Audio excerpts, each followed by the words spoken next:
Hey, my name is Damon, and on this episode of Cognition, we brought over my dad to help us de-winterize the fishing boat.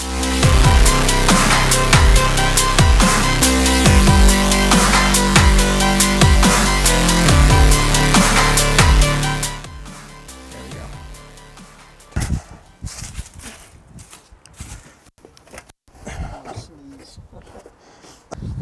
Got a lot of leaves in here.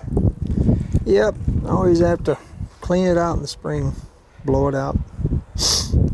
All right, it is springtime. It is time to go fishing, but we're not going anywhere until we get this motor going. And so with me today, I've got my sire, my old man. This is Jim. So you've been doing small engine repair for a number of years. I did a little bit up at the state college doing some instructional education.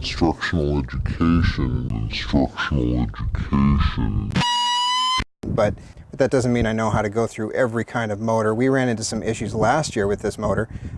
What year is this boat again? 1979. 79. But we had an issue last year with the motor, and It was a weak battery. that actually left me stranded out in the middle of the lake one day. We do have a trolling motor in the front of the boat. I was able to pull the battery from that and pull us, or get us back into the dock anyway, get us pulled out of the water. And then I parked it for the winter. And we winterized it, drained the fuel, ran it out, and pulled the batteries off, put them on a trickle charger all winter long. And we have beautiful weather. It's 82 degrees here today, beginning of May, and I'd love to get this thing back out on the water and get us catching some fish again. So I think it's time to de-winterize this motor. Let's just take the top off. Let's go through it and see what we need to do to get this thing started. The weather takes a toll on it. As you can see, the seal on the lid is pretty rotten, but pretty much just cosmetic. And then once you get it loose, the top comes right off. See if I see anything that looks like it's been gnawed on, and if it has been, then we address that issue. Looks like it's pretty good shape.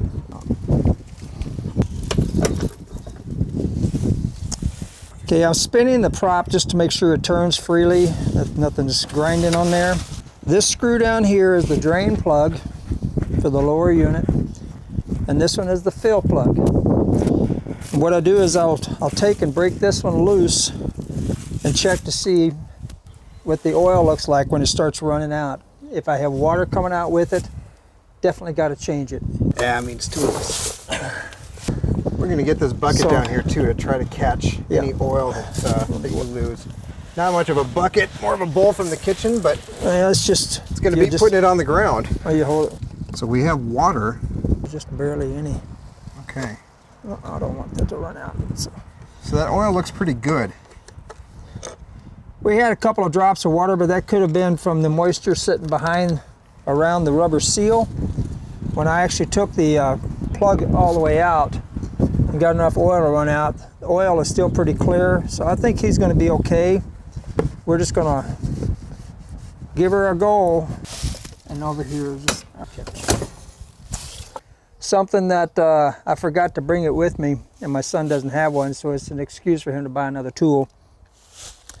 On the front of the motor are two grease zerks, and that involves the steering arm that allows the motor to turn. And it's recommended that you shoot some grease in that every year, because when it sits over the winter, or even water gets back here and stuff, that arm will get dry, or the grease will dry out, which it is.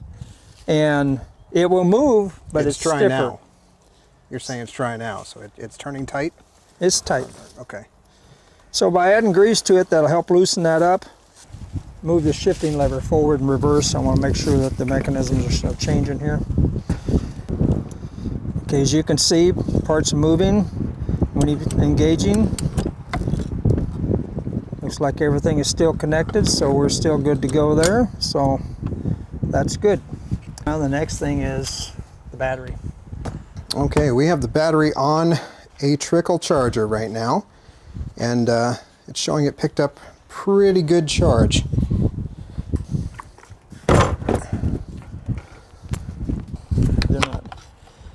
you take them off, you can see as long as you got water, they're just slightly low, but they're not barely below the surface, or the bottom of this ring is where they need to be, and they're just right there, so they're good to go. If I can remember which way.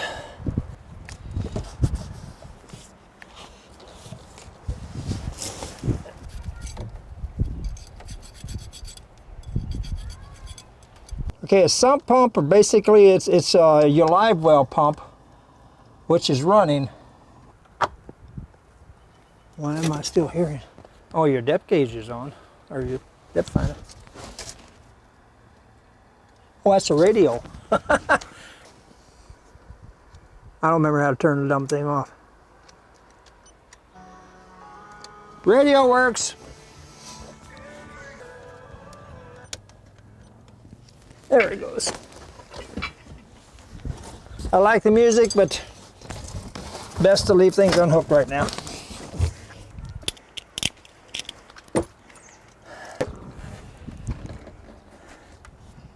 We're going to check and see if we've got contact to the engine now, even though we've got our cables hooked up, because we may have a blown fuse, we don't know. No. And it works. Now, here's one next step. We have contact. So what we're going to do next now is we're going to put on our water supply. Then we're going to hook up our gas line, pump up the pressure to the gas line, see if we can't get a fire. Okay.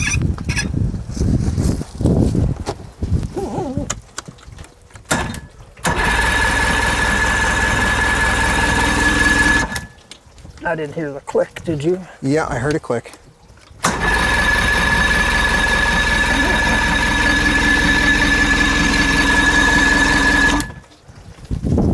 No, I don't know if that's choking or not.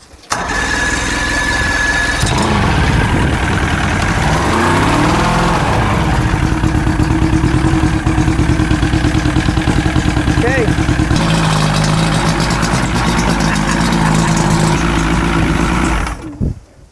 That sounds really good. Yeah, it did. All right, this is a dry molly lube. I picked this up, I think on Amazon for maybe somewhere under 10 bucks. Maybe under 20, but it was close. We're gonna see if it works on this shaft. Yep, okay. We got her a little loose. We want to run this dry molly through there, and it takes a minute to actually dry. It's gonna leave my finger black, but that's fine. And then before we push it through, We got a little bit that's inside there, so. we want to let it dry for just a minute here before we drop that down. As soon as that dries, we're going to push it through, and I'm going to finish this last little section that's on the inside. Well, why don't you pull that up a little bit? And there we go. We're just going to get that last section right there. So I'm hoping, my hope is, despite the bend, that this will slide through here a lot easier now. We won't talk about how the shaft got bent. I think it's safe to blame one of my brothers on that. They're not here to defend themselves, so.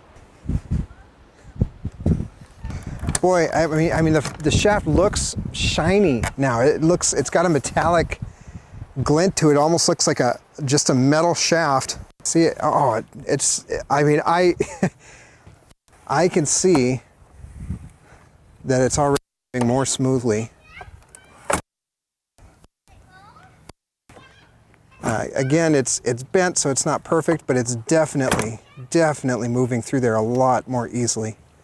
All right, so it works. The boat is running, the motor fired up consistently over and over again.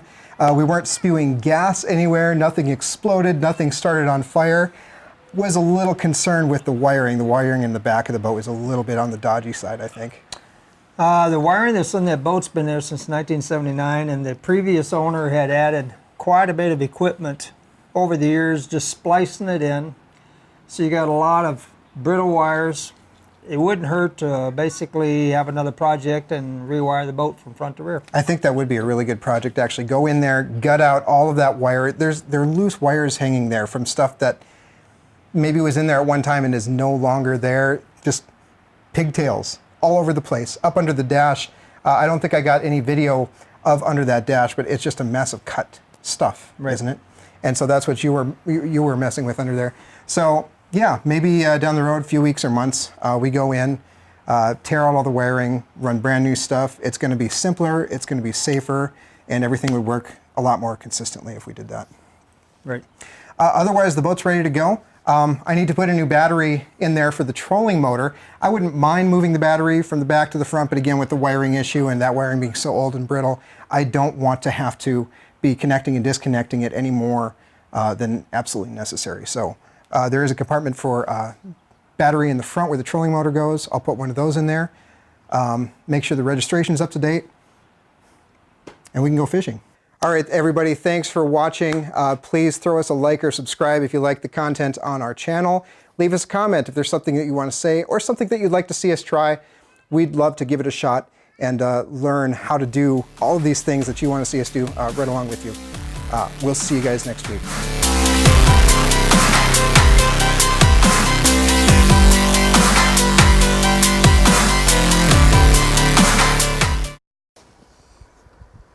I don't remember how to turn the dumb thing off. Radio works.